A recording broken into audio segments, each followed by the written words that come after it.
Buenas tardes, tengan todas y todos ustedes. Una disculpa por el retraso.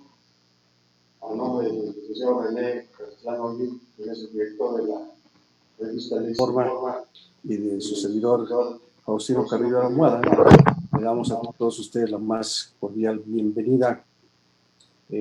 Vamos a tratar el día de hoy un tema que a mí se me hace muy importante. El tema es el desarrollo de la etapa intermedia o preparación de juicio oral conforme al Código Nacional de Procedimientos Penales, que esa es la finalidad precisamente de la plática que vamos a sostener el día de hoy. Entiendo que de las personas que se han inscrito hay personas de otras latitudes, también hay abogados interesados precisamente en lo que es este tema del desarrollo de la etapa intermedia o preparación de juicio oral conforme al Código Nacional de Procedimientos Penales. También comprendo que dentro de las personas que han ingresado el día de hoy precisamente a este espacio académico, hay abogados, hay estudiantes y también hay estudiosos del derecho. De tal manera que procuraré, para que todos podamos comprender, utilizar, si no un lenguaje 100% técnico, sí comprensible para todos ustedes. Yo me presento con ustedes, mi nombre es Faustino Carrillo Ahumada. Actualmente soy presidente y director general del Centro de Capacitación y Actualización en Estudios de Derecho y Ciencias Penales, que hemos resumido como CAECIPE. Me encuentro recientemente retirado de la función jurisdiccional. Mi cargo era juez de control y tribunal de enjuiciamiento del Poder Judicial del Estado de México. Conozco un poco lo que es entonces la etapa de la que vamos a dialogar el día de hoy. Y vamos a iniciar porque ya hemos iniciado con retraso. El licenciado René Castellano a todos les envía una disculpa. Igual yo se las externo a todos y cada uno de ustedes. No era la intención precisamente iniciar tarde, él ha sido muy puntual en todos y cada uno de los eventos que ha organizado, pero ya sabemos que cuando esto es a través de videoconferencia nos pasa una serie de incidencias de las cuales yo espero con relación a cada uno de ustedes su comprensión con la finalidad de que podamos llevar a cabo el desarrollo de esta disertación. Bien, el objeto de esta etapa intermedia está debidamente delimitado en el Código Nacional de Procedimientos Penales. Es el ofrecimiento y admisión de los medios de prueba, así como la depuración de los hechos controvertidos que serán materia de juicio oral. De ahí la importancia y trascendencia de esta etapa del proceso penal acusatorio oral, porque aquí en ella es donde se van a ofrecer, se van a admitir y también se van a depurar los hechos controvertidos. Esta audiencia indudablemente es la que va a marcar la ruta de lo que es el juicio, por eso es su importancia. Dentro del desarrollo de la etapa intermedia va a haber dos posturas establecidas en la propia ley. Una va a ser una fase escrita y otra va a ser una fase oral. Me voy a centrar un poco en lo que es la fase escrita en un inicio de esta plática y ya después les indicaré a todos ustedes en qué consiste la fase oral. La fase escrita va a iniciar con el escrito de acusación que formule el Ministerio Público y los actos previos a la celebración de la audiencia.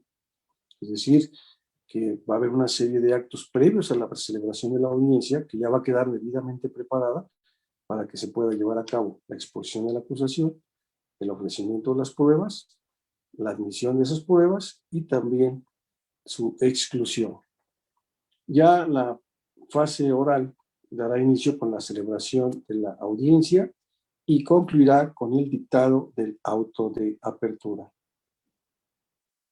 Es muy importante verificar cuál es en principio el contenido de la acusación, ya que va a estar sometido precisamente a una serie de requisitos de procedibilidad para que ésta pueda, en todo caso, considerarse para abrir lo que sería la audiencia correspondiente, menos no, hasta en tanto no se cumpla con esos requisitos de procedibilidad. Estos están previstos en el artículo 355 del Código Nacional de Procedimientos Penales. Concretamente, el agente del Ministerio Público en el escrito que elabore va a llevar a cabo la individualización del o los acusados y de su defensor. También la individualización de la víctima u ofendido o de asesor jurídico. Claro, en el caso de víctimas u ofendidos que requieran que el nombre se reserve, porque así lo previene ya sea la Convención en el caso de los derechos de los niños, o bien en tratándose de hechos delictivos de violencia de género, para evitar precisamente que se conozcan los nombres, se tendrán que hacer las reservas correspondientes, precisándolo en el escrito de acusación. Igualmente, el agente del Ministerio Público en la acusación va a hacer una relación clara, precisa, circunstanciada y específica de los hechos atribuidos en modo, tiempo y lugar, así como su clasificación jurídica, lo que muchos de ustedes conocen como lo que es la teoría del caso. Ahí es donde va a exponer circunstanciadamente lo que ocurrió. De igual forma, el agente del Ministerio Público establecerá en ese escrito la relación de las modalidades del delito que concurriera. Si se trata de un robo, pero este es, en todo caso, con violencia agravado, tendrá que establecerlo precisamente en la acusación. Resulta también importante que habrá de precisar en ese escrito de acusación cuál es la forma de autoría o participación concreta que le va a atribuir al acusado. De igual forma, va a ser un señalamiento de los medios de prueba que pretende ofrecer como prueba, así como también la prueba anticipada que en un momento determinado se hubiera desahogado en la etapa de investigación. Precisará en capítulo también específico el monto de la reparación del daño y los medios de prueba que ofrecerá para probar, aquí concretamente refiriéndose a la reparación del daño. La pena o medida de seguridad, cuya aplicación solicitará, incluyendo el concurso del delito. De igual forma, el agente del Ministerio Público en ese escrito habrá de hacer una precisión con relación a los medios de prueba que pretenda presentar para la individualización de la pena y, en su caso, para la procedencia de los sustitutivos de la pena de prisión o bien de la suspensión de la misma. Solicitará, si el caso así procede, la solicitud de decomiso de los bienes asegurados, si es que hay bienes asegurados. De igual forma, establecerá en apartado preferente una propuesta con relación a los acuerdos probatorios a los que pretenda arribar, en este caso con el imputado y su defensor. También podrá solicitar que se aplique alguna forma de terminación, en este caso anticipada del proceso, cuando esto proceda. Ya nos referimos concretamente aquí al procedimiento abreviado.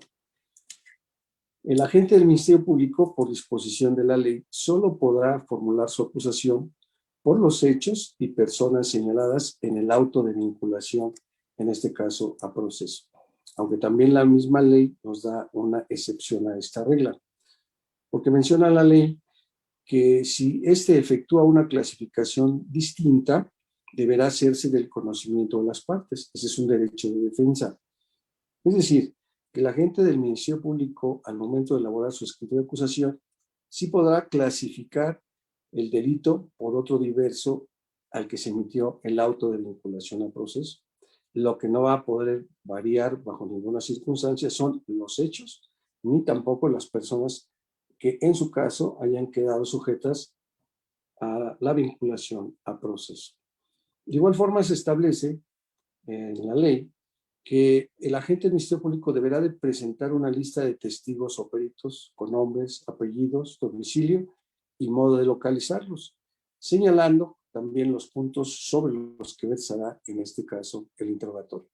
Ese sería el contenido, a grosso modo, del escrito de acusación que habrá de presentar el agente del Ministerio Público.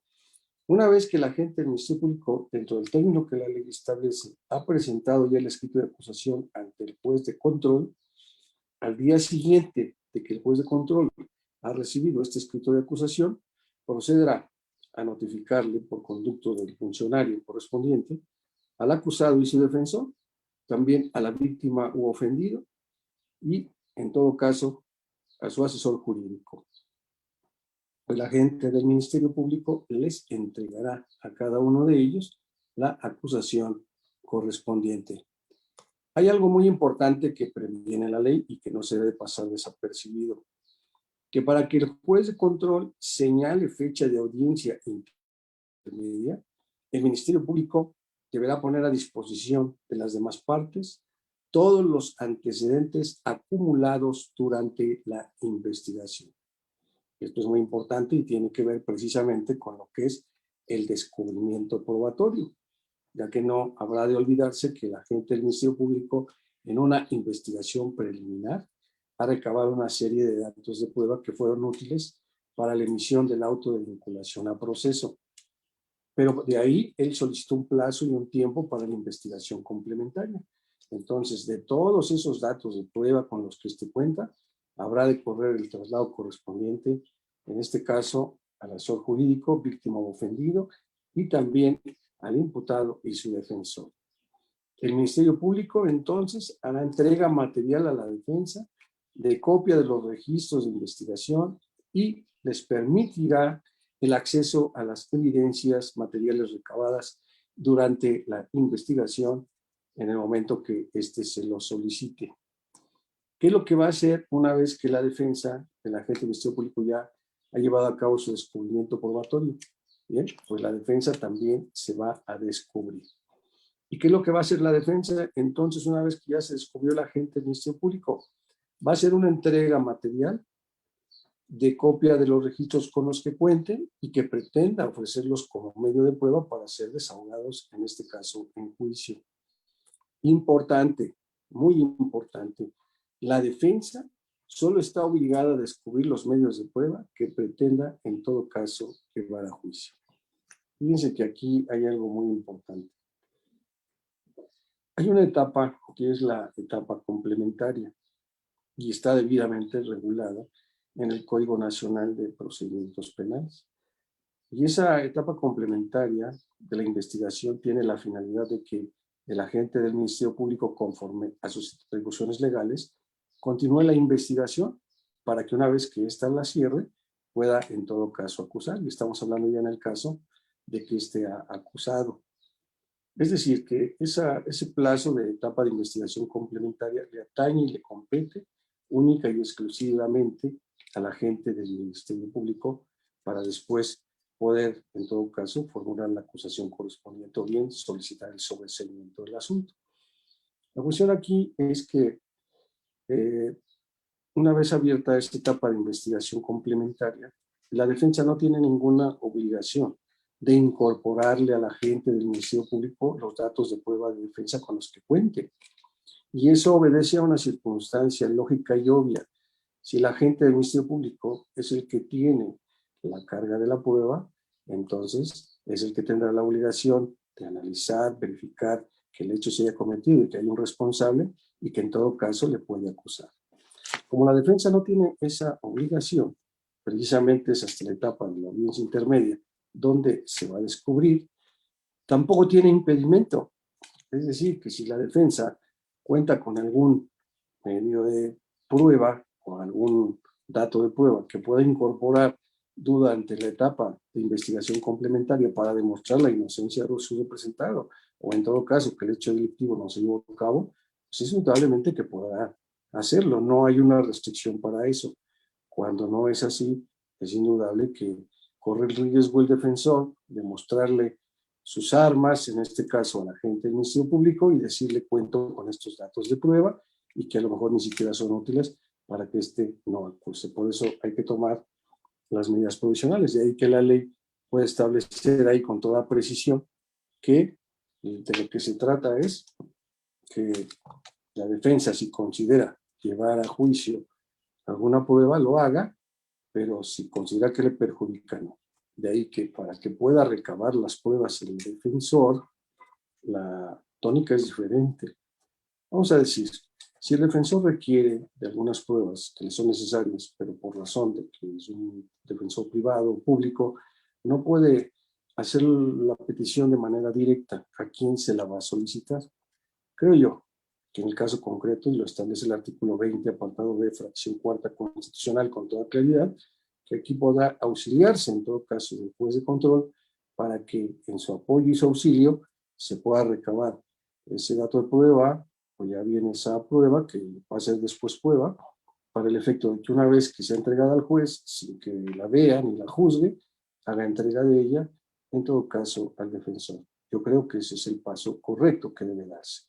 Porque si lo hace el agente del Ministerio Público en auxilio del defensor, se corre el riesgo de que la autoridad correspondiente le informe al agente del Ministerio Público, él se entere de su contenido y, desde luego, pueda, en todo caso, combatirlo desde esa etapa de investigación complementaria.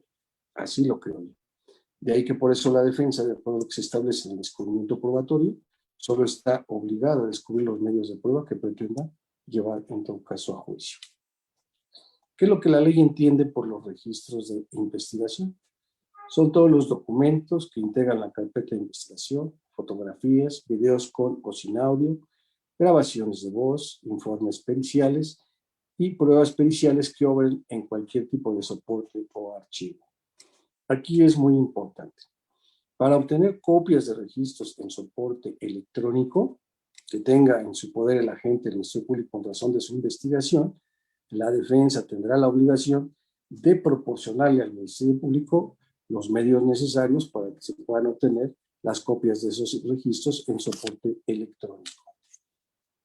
El acceso a la evidencia material que tenga en su poder el agente del Ministerio Público. También la defensa tiene derecho de obtener imágenes fotografiadas o bien videofilmadas de las evidencias materiales que tenga en su poder el agente del Ministerio Público. Ya sabemos que el fiscal no le va a entregar las armas, no le va a entregar la droga, no le va a entregar cualquier otra cosa que haya servido para llevar a cabo el crimen como instrumento o que se evidencia, pero sí le va a dar la posibilidad por disposición de la ley de llevar a cabo unas imágenes fotografiadas o bien videofilmadas. ¿Cuál es la finalidad? Que el defensor en todo caso pueda llevar a cabo práctica de pericias a cargo de peritos que éste tenga. O por otra parte, si en esas evidencias no se ha llevado a cabo ninguna experticia, entonces que la lleven a cabo los oficiales, los peritos oficiales sobre dichas evidencias. ¿Cuál es la temporalidad en torno precisamente a ello? Una vez presentada la acusación y satisfechos los requisitos de la acusación, el agente del Ministerio Público va a efectuar su descubrimiento a la defensa en un plazo de 5 días. Es decir, ya presentó la acusación, ahora tendrá 5 días para llevar a cabo el descubrimiento probatorio, sin perjuicio de la obligación que tiene de darle acceso al imputado y su defensor del contenido de la carpeta cuando lo solicite. Es decir, son dos cosas diferentes que establece la propia ley. Una, que realice el descubrimiento probatorio en su totalidad, en la audiencia intermedia dentro de ese plazo de 5 días, y otra, que eso no impide que el defensor y el imputado puedan tener acceso al contenido de la carpeta cuando lo soliciten. Surge otra figura trascendente dentro de lo que sería el desarrollo de esta etapa intermedia, que es la coadyuvancia de la acusación respecto de la víctima u ofendido. Una vez que el agente del Ministerio Público ha presentado o exhibido su acusación, dentro de los 3 días siguientes a la notificación que se llevó a cabo a la víctima u ofendido, estos podrán constituirse como coadyuvantes en el proceso, e incluso designando un asesor jurídico para que lo haga en su representación. Van a señalar los vicios formales de la acusación y solicitarán su corrección. De igual manera, ofrecerán los medios de prueba que estimen necesarios para complementar la acusación. Y eso establece la ley que lo deberán hacer del conocimiento del fiscal por conducto del juez. También podrán solicitar la reparación del daño y cuantificar su monto. Es importante aquí detenernos un poco con relación a la coadyuvancia de la acusación respecto de la víctima o ofendido. Si han ofrecido medios de prueba, el agente del Ministerio Público, una vez enterado de los medios de prueba que ofrece y dentro del plazo de 24 horas, a partir de que ha recibido el ofrecimiento de los medios de prueba, se lo habrá de comunicar al imputado y su defensor. Aquí no se trata de que se maneje de manera oculta la investigación, sino que se le haga saber el interés de la víctima o ofendido a través de su asesor jurídico de ellos mismos, de que estos están ofreciendo medios de prueba en carácter de coadyuvantes.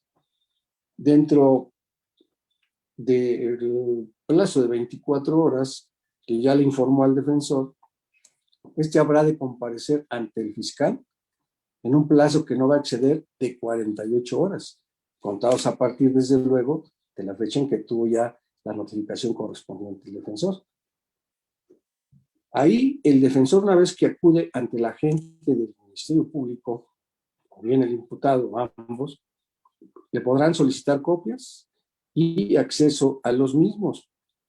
En todo caso, si también hay evidencia material o alguna otra circunstancia que sea necesaria por la defensa, le podrá solicitar al agente del Ministerio Público acceso de peritos de la propia defensa, con la finalidad de que tomen fotografías o bien videos o alguna práctica de alguna prueba pericial, y esto se lo anunciará dentro de los 3 días siguientes de que tomaron conocimiento precisamente de ese ofrecimiento.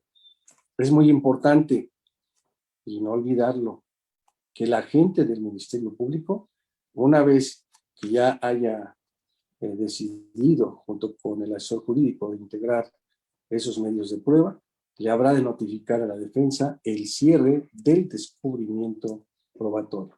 Eso es muy importante, no hay que perderlo de vista.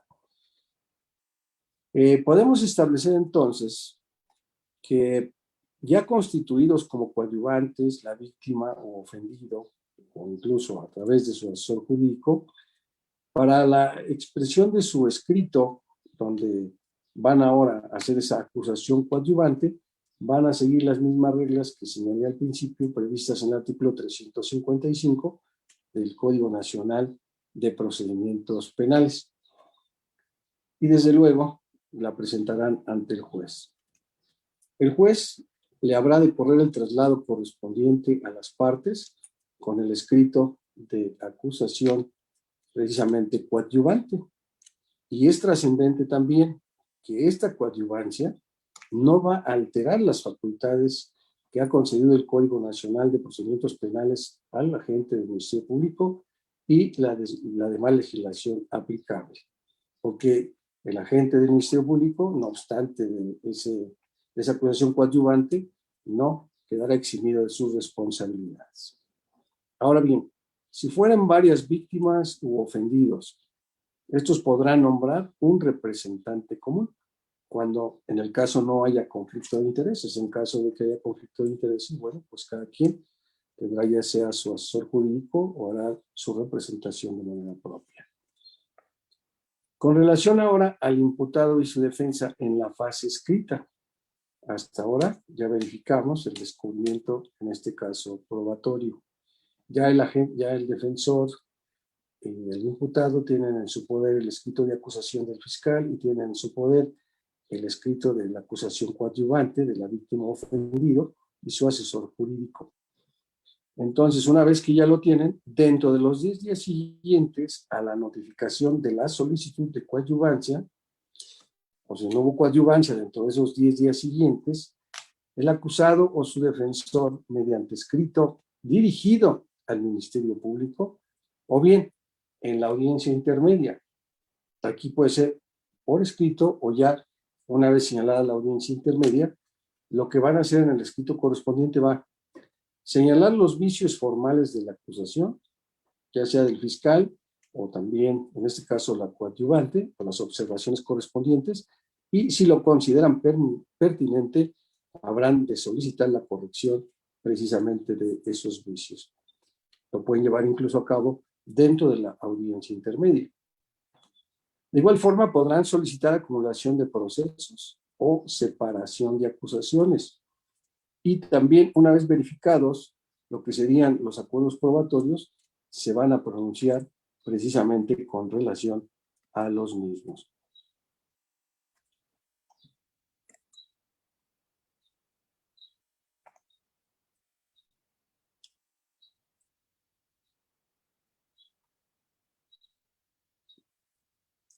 Ahora bien, el defensor, una vez que ya ha acontecido lo anterior, va a descubrir sus medios de prueba. A partir de ese momento, y hasta en un plazo máximo de 10 días, tendrá la obligación de entregar física y materialmente a las demás partes los medios de prueba con los que cuenta, circunstancia que ya llevó a cabo el agente de Ministerio Público e incluso la víctima ofendido y asesor coadyuvante. Esta parte es importante porque si ustedes se han percatado, de acuerdo a lo que establece la propia ley, el defensor o el imputado o ambos solamente se descubren precisamente hasta la etapa intermedia.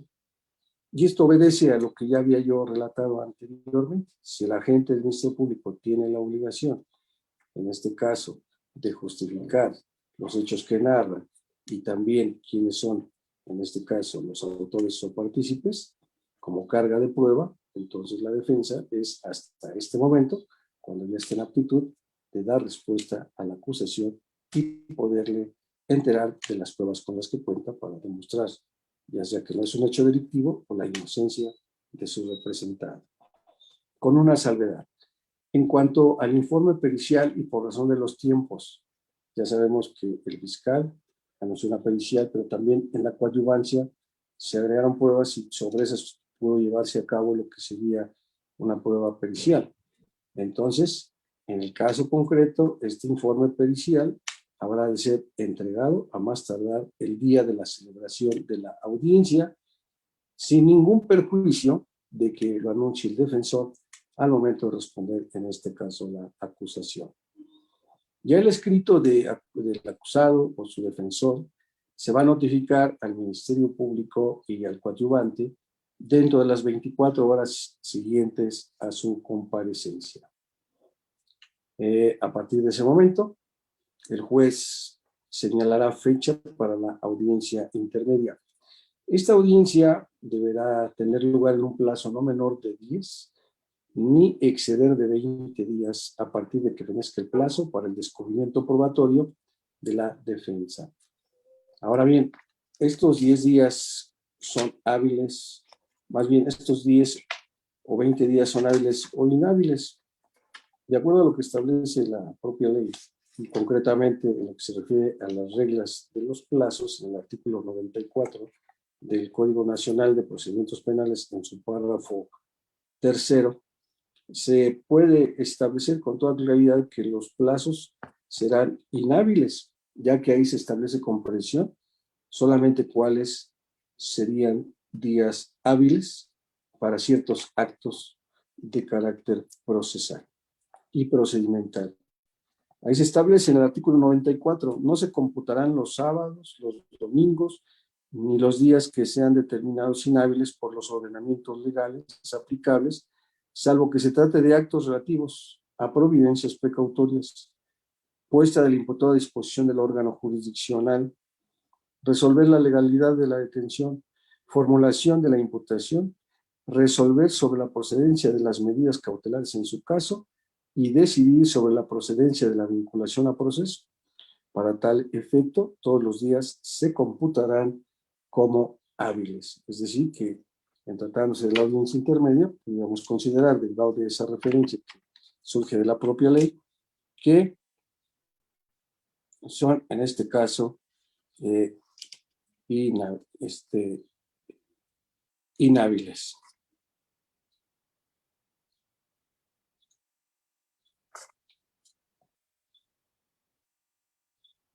Denme un segundo.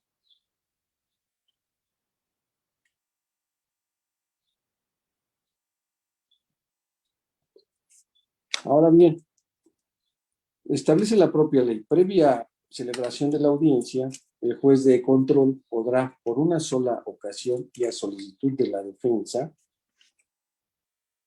quien dará, desde luego, razones, diferir hasta por 10 días la celebración de la audiencia intermedia. Esta audiencia intermedia será conducida por el juez de control y se desarrollará oralmente toda la audiencia.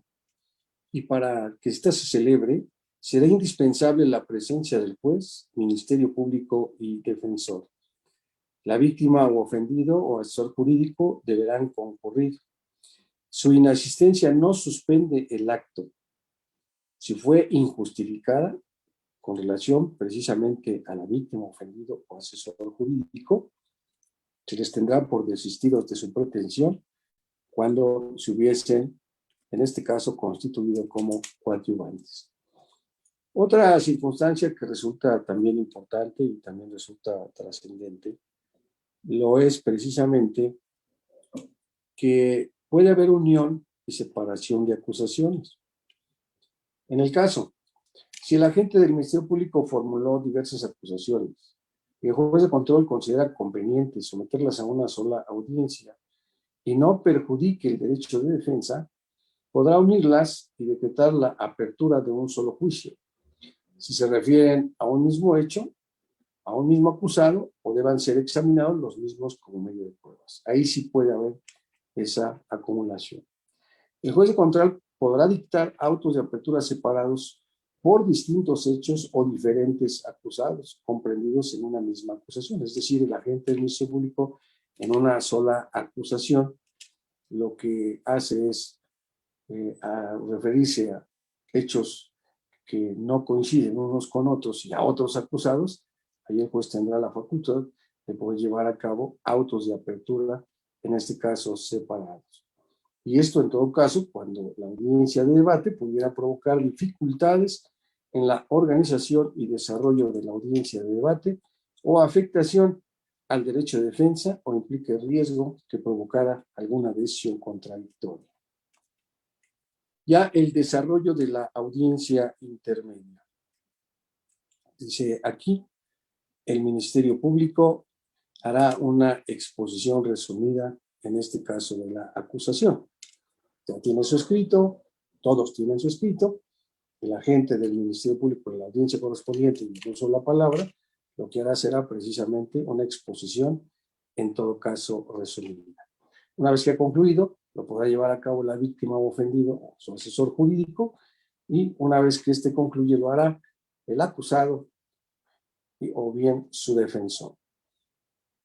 Ahí, dentro del desarrollo ya de esta audiencia, y una vez que ya se llevaron a cabo las exposiciones de la acusación y las respuestas, se podrán deducir las incidencias, o bien la defensa podrá promover, en todo caso, las excepciones.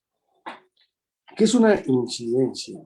Bueno, una incidencia será un acto que repercute en el procedimiento, alterándolo o interrumpiendo. Yo he advertido a algunos que pongo a su consideración. Se puede aludir por parte, en todo caso, de algunas partes, que ya hay elementos que dan lugar a un sobreseimiento, o bien que ya se ha establecido algún acuerdo reparatorio, que ya no es necesario continuar con el procedimiento, o bien tramitar en ese momento una suspensión condicional del proceso, o también ya exponerle al juez que han llegado a un acuerdo y la pretensión lo es precisamente el llevar a cabo un procedimiento abreviado que dará lugar a que la acusación que se tenga que llevar corresponda a un procedimiento abreviado y ya no a un procedimiento ordinario. En el caso del defensor, él va a poder promover sus excepciones en caso de que no haya incidencias, y estas excepciones pudieran considerarse como las alegaciones que podrá llevar a cabo con la finalidad de evitar que prospere la demanda o en su caso demorarla. Una finalidad precisamente de esta excepción es atacar el procedimiento, no concretamente las cuestiones de fondo del litigio o del derecho controvertido. Por ejemplo, con relación a las excepciones podemos establecer, y están señaladas en el Código Nacional, la incompetencia, la litispendencia, la cosa juzgada, la falta de alguno de los requisitos de procedibilidad y la extensión de la pretensión punitiva. Con relación a la incompetencia, lo que se le va a informar al juez es que él tiene una falta de aptitud precisamente para conocer del asunto. Ya conocemos en todo caso cuáles serían las reglas de la competencia, por territorio, por materia, por fuero, o bien porque otro ya previno, o bien porque el hecho se llevó a cabo en este caso, en un lugar distinto al donde se está juzgando. Con relación a la litispendencia, se le puede alegar al juez, si es que así ocurre, que existe un juicio pendiente, no ha quedado resuelto y que tiene precisamente relación por ser los mismos hechos y otra autoridad se está encargando de resolverlo. O bien, hay cosa juzgada, ya hay la preexistencia de una sentencia judicial firme dictada sobre el mismo o los mismos hechos. Ya bien que también falta alguno de los requisitos de procedibilidad, que no están dentro de la propia acusación, por nombrar alguno, o bien que ya se extinguió la pretensión punitiva por alguna de las causas que establece la propia ley. Dentro de algunas de ellas podríamos decir la muerte del imputado, otra de ellas sería la prescripción penal. Dentro del desarrollo de la audiencia, una vez que ya se han expuesto, si hay, en este caso, lo que serían excepciones, se van a establecer cuáles son los acuerdos probatorios. El fiscal, en su escrito de acusación, ha precisado en el apartado preferente cuáles son esos acuerdos probatorios.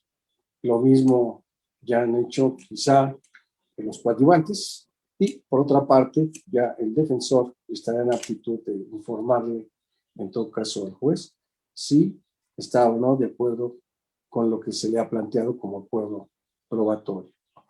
Si llegan a un consenso con relación a los acuerdos probatorios a los que hayan arribado, entonces el juez de control se cerciorará de que se ha cumplido primero con el descubrimiento probatorio. Si no se ha cumplido con el descubrimiento probatorio por alguna de las partes, desde luego va a tener que abrir un debate y resolver lo concerniente. ¿Qué es lo que puede llevarse a cabo entonces? Pues que se cumpla a cabalidad con el descubrimiento probatorio por las partes procesales. Es importante hacer alusión, que así la ley lo contempla, que si el Ministerio Público o la víctima o ofendido ocultaron una prueba favorable a la defensa, el juez dará vista al superior del Ministerio Público, esto desde luego para que adopte los correctivos disciplinarios respectivos, y a la víctima o ofendido les aplicará una corrección disciplinaria. ¿Cuáles son los acuerdos probatorios o qué son los acuerdos probatorios? La propia ley así lo establece. Son aquellos celebrados entre el Ministerio Público y el acusado, sin oposición fundada de la víctima ofendido, para aceptar como probados alguno de los hechos o circunstancias.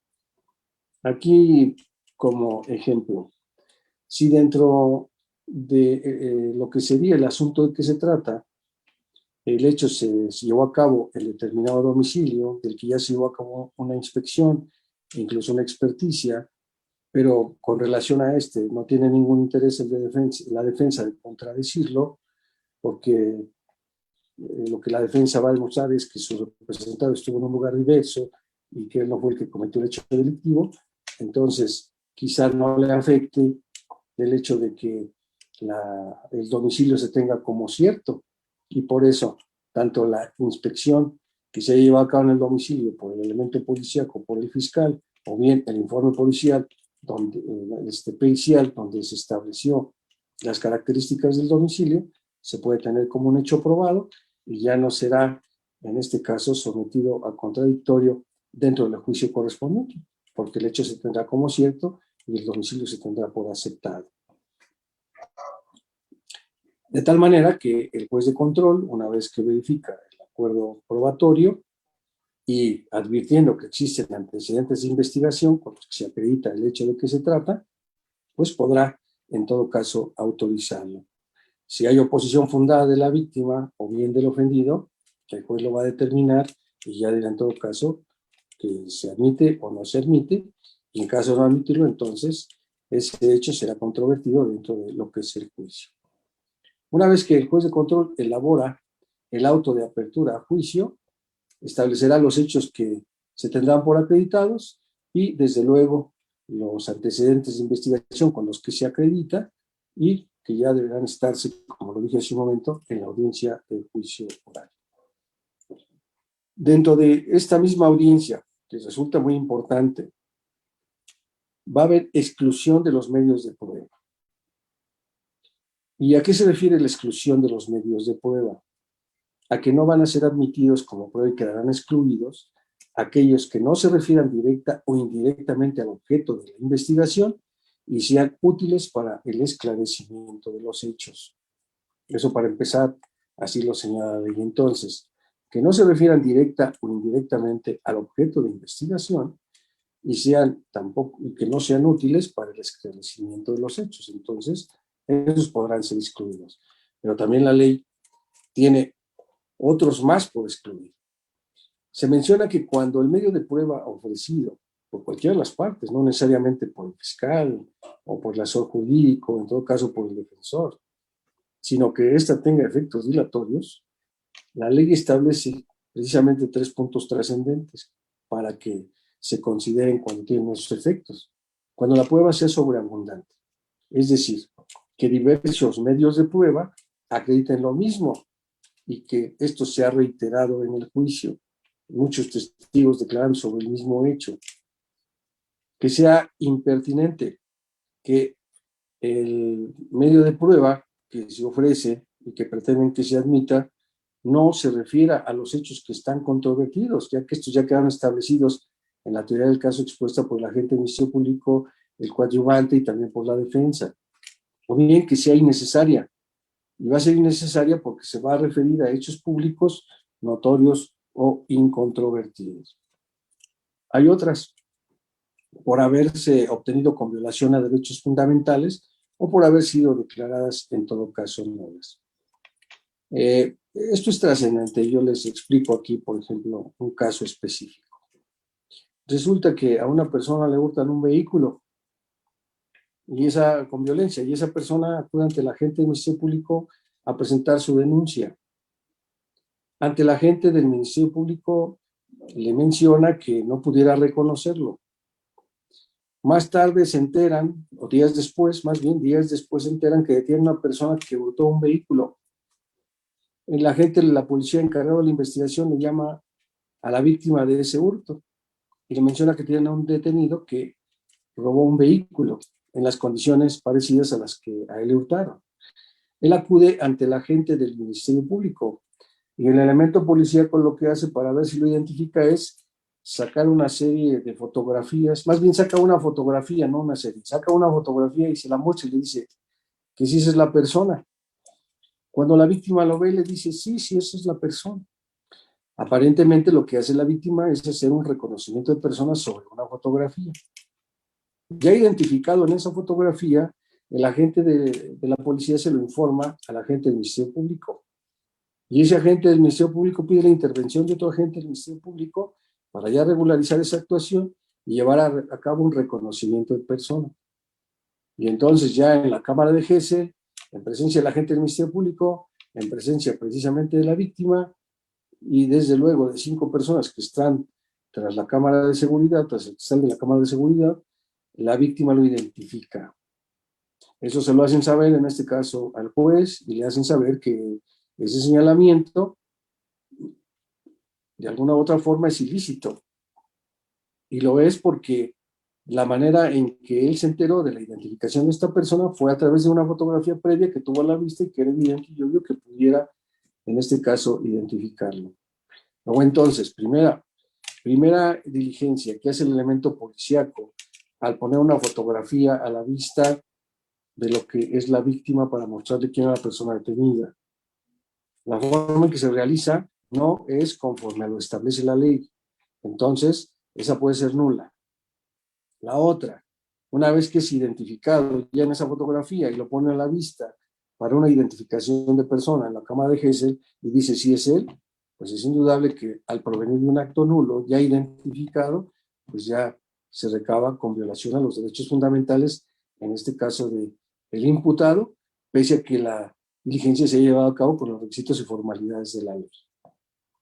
Es importante también establecer que el juez de control podrá sugerir a las partes que reduzcan el número de testigos o bien documentos que acrediten el mismo hecho o circunstancias de la materia que serán sometidos a juicio. Y ojo, esto es importante. Y esto proviene precisamente del contenido de la Convención Americana de Derechos Humanos. En los delitos contra la libertad y seguridad sexual y el normal desarrollo psicosexual, el juez excluirá la prueba que pretenda rendirse sobre la conducta sexual anterior o posterior de la víctima. También es muy importante que sepan que la decisión del juez de control de exclusión de los medios de prueba es apelable. ¿Pero qué es lo apelable? Cuando hay exclusión de los medios de prueba por disposición de la ley. Cuando no hay exclusión de los medios de prueba, se puede entender que entonces no es apelable. Bien, una vez que ya se ha llevado a cabo lo que sería la admisión, la exclusión probatoria, entonces el juez podrá emitir el auto de apertura a juicio. El contenido de este auto de apertura a juicio está previsto en el artículo 347 del Código Nacional de Procedimientos Penales. Y esta resolución que emita el juez debe de contener lo que se establece precisamente en las fracciones que la integran. Debe de contener el tribunal de enjuiciamiento competente para celebrar la audiencia de juicio, así como la fecha y hora fijadas para la audiencia. La individualización de los acusados, las acusaciones que deberán ser objeto de juicio y las correcciones formales que se hubieran realizado en ellas, así como los hechos materia de la acusación, los acuerdos probatorios a los que hubieran llegado las partes, los medios de prueba admitidos que deberán ser desahogados en la audiencia de juicio, así como la prueba anticipada que en todo caso hubiese existido, los medios de prueba que en su caso deban de desahogarse en la audiencia de individualización de las sanciones y de reparación del daño, las medidas de resguardo de identidad y datos personales que procedan en términos del código, las personas que deban ser citadas en la audiencia de debate y las medidas cautelares que hayan sido impuestas en todo caso al acusado. Valdrá la pena, aunque la ley no lo contempla, señalar en el auto de apertura si hay algún recurso pendiente o no lo hay. Ya conocemos y sabemos que si hay un juicio de amparo pendiente, este va a impedir que se lleve a cabo el auto de apertura judicial, lo va a suspender. Por eso es muy importante informar si hay algún recurso o juicio de amparo, en todo caso pendiente, porque eso daría lugar a que esto pasara a la etapa de juicio, pero a veces ocurre. Algunas precisiones que puedo hacer en torno precisamente a lo que ya señalé. Pareciera ser que la audiencia intermedia solamente se puede llevar a cabo en una ocasión o bien suspenderse para el caso de que el defensor así justificadamente lo solicita por 10 días más. Sin embargo, en el artículo 57, en lo que es precisamente el párrafo quinto del Código Nacional de Procedimientos Penales, se previenen diversas circunstancias. Ya sabemos que a veces el agente del Ministerio Público no acude el asesor jurídico, no acude el defensor. La ley previene en este caso los casos correspondientes. Si el Ministerio Público sustituto o el nuevo defensor podrán solicitar al órgano jurisdiccional que aplace el inicio de la audiencia o suspenda la misma por un plazo que no podrá exceder de 10 días para la adecuada preparación de su intervención en el juicio. Es decir, que aun y cuando pudiera considerarse que esta audiencia solamente puede celebrarse de esa forma, a veces ocurre que en la audiencia el defensor no se ha impuesto debidamente el contenido de las actuaciones, que tampoco tiene en su poder ni siquiera la carpeta de investigación, o bien que no acude ninguna persona a representar al imputado a la audiencia, o bien no acude el agente del Ministerio Público, o bien no acude el asesor jurídico, que como ya lo estableció la ley, su presencia no es importante. Y si este ha solicitado la coadyuvancia, pues a partir de ahí ya es como si no lo hubiese presentado. Y esto de cotidiano a veces ocurre, que a veces se presenta uno, a veces se presenta el otro, o a veces no se presenta ninguno, y es lo que da lugar a que se suspendan a veces las audiencias, en este caso, que se están celebrando dentro de la etapa intermedia.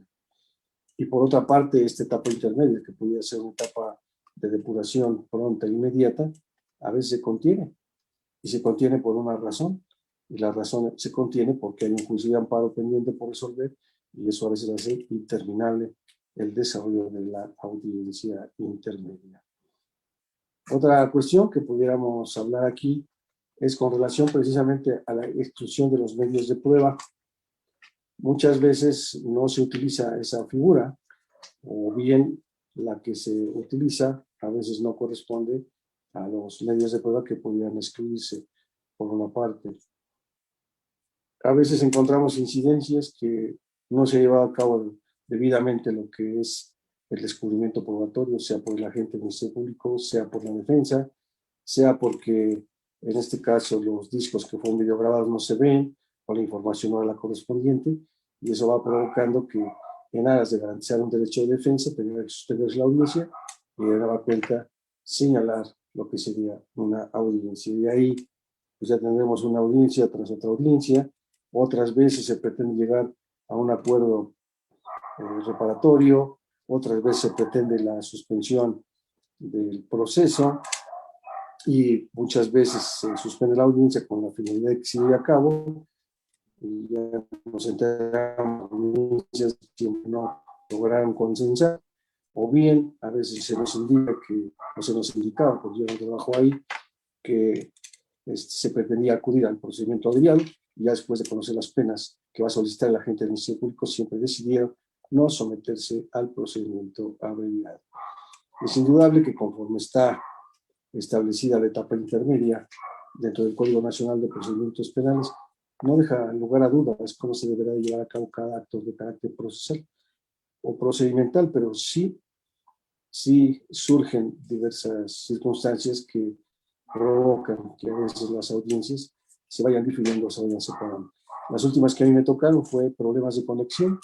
Estábamos conectados todas las partes, nos veíamos a través precisamente de lo que era el ordenador de cada uno de nosotros, pero no teníamos el contacto con lo que eran aquellos que iban a grabar, que eran el juzgado. Otras veces no se escuchaba, otras veces no se veía, otras veces el internet era malo para uno, para otro. Entonces ahí también tuvimos suspensiones con relación a estas audiencias que tuvieron en este caso que postergarse y no llevarse a cabo en los términos que establece la ley. Pues bien, esto es lo que yo pudiera señalar en torno a lo que sería la etapa intermedia. Yo les agradezco a todos su atención y muy particularmente al licenciado René Castellán Holguín, director general de la revista Lex Informa. Que tengan ustedes muy buena tarde y yo les envío a todos un fuerte abrazo. Y gracias también a quienes nos apoyaron precisamente en la transmisión de esta conferencia.